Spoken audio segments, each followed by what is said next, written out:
guys, what's up everyone? Welcome back here on Journey with Jane and Red. So we're now here at the Carbon Market to buy some banana, kamote, and vegetables. So this is the biggest wet market here in Cebu. Well, I've taken a video about a month ago. I don't know how many months. About 3 months ago or 4 months ago. See? Lots of chilies. Ukay-ukay. You know what is ukay-ukay, guys? There ka, Biha. You sit there, ha? You sit there. Oh, see? Squash.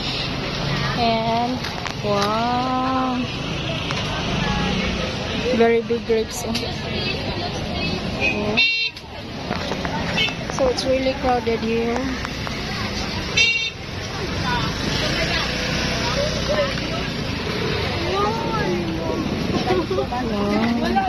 They have here different kinds of salad, more fruits. Oh. See? Avocado. Oh, 70. Very.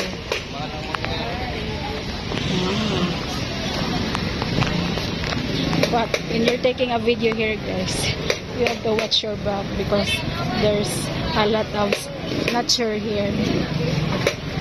People who snatch your phone.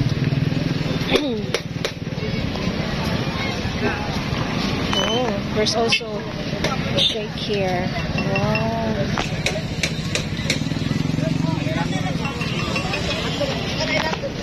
And frozen goods. Hot dogs, tocino. Hot dog. Rice.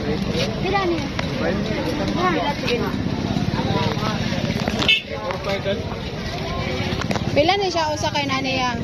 135. 1 kilo of french fries is 135 pesos. Oh, that's good. Wait. Where is my little red bird? And Red is very hungry. You're very hungry, Red.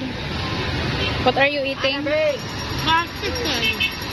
Fried chicken. Fried chicken and honey rice. It's still very hot. Smile, babe.